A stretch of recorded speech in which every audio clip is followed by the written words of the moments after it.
Oxygen की किल्लत के बीच थोड़ी राहत है। ये खबर मिल रही है कि उत्तर प्रदेश के अस्पतालों में ऑक्सीजन की किल्लत पर काबू पाने के लिए यूपी की योगी सरकार ने आदेश दिया है।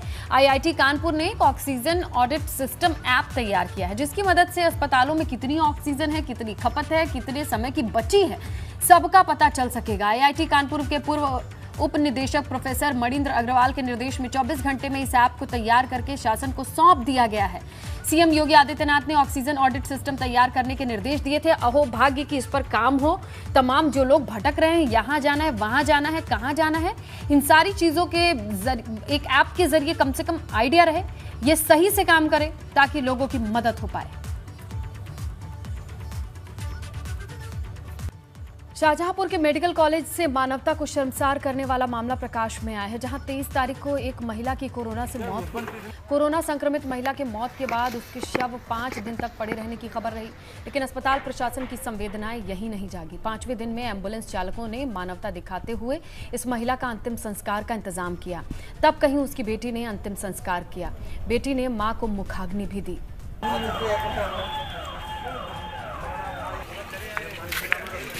सिर्फ हमारे समाज सेवी लगे हुए हैं यहाँ पे। दिल्ली के बाद अब इलाहाबाद हाई कोर्ट ने भी कोरोना से निपटने के सरकारी इंतजामों को नाकाफी बताते हुए सरकार को कड़ी फटकार लगाई है। इलाहाबाद हाई कोर्ट ने कोरोना से जुड़े मामलों की सुनवाई करते हुए कहा कि लोग कोरोना से बुरी तरह से डरे हुए हैं। हर तरफ महामारी का भूत मार्च कर रहा है, लेकिन लोगों को इलाज और बचाव की सभी सुविधाएं मुहैया कराने के बजाय उन्हें भगवान भरोसे छोड़ दिया गया है। लोगों का जीवन भाग्य भरोसे हो गया है।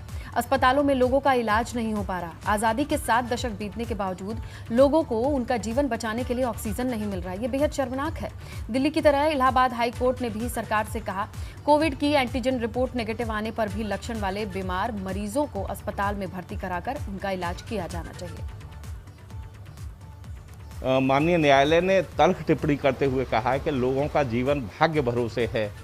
सरकार द्वारा जो उपाय किए जा रहे हैं वो बिल्कुल अपर्याप्त हैं और लोगों को इसके भरोसे नहीं छोड़ा जा सकता और सरकार को जल्दी से जल्दी ऑक्सीजन की आपूर्ति करने और ज़रूरी दवाओं की आपूर्ति करने और बेहतर सुविधाएं देने के लिए माननीय न्यायालय ने निर्देशित किया।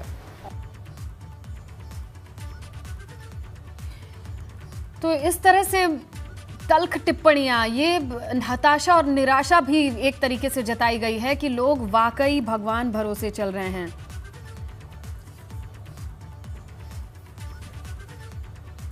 स्वास्थ्य मंत्री के गृह जिले में कोरोना को लेकर प्रशासन और उसके दांव पंगु साबित हो रहे हैं। ना ऑक्सीजन है, ना बेड है, ना ही एम्बुलेंस की उचित व्यवस्था। यही तस्वीर है सिद्धार्थनगर जनपद के स्वास्थ्य महकमे की। बेड और ऑक्सीजन की पर्याप्त व्यवस्था के दावे भले किए जा रहे हैं, लेकिन महकमा आज धराशायी हो गया है। मरीजों की लंबी कतार है, बेड की कमी है, स्ट्रेचर नहीं है, जमीन पर पड़े मरीज रो बिलख रहे हैं।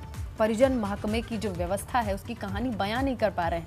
सिद्धार्थनगर में स्वास्थ्य व्यवस्था किस तरीके से चौपट हो गई है, हमारे संवाददाता की रिपोर्ट देखिए। जिले में कोरोना का हाल भी बद से बदतर है। यहाँ इमरजेंसी में आए मरीजों के लिए कोई व्यवस्था नहीं है। स्ट्रक्चर पे बेड न होने के कारण स्ट्रक्चर पे लोगों का इलाज किया जा रहा है। पर्याप्त ऑक्सीजन की भी सुविधाएं नहीं हैं।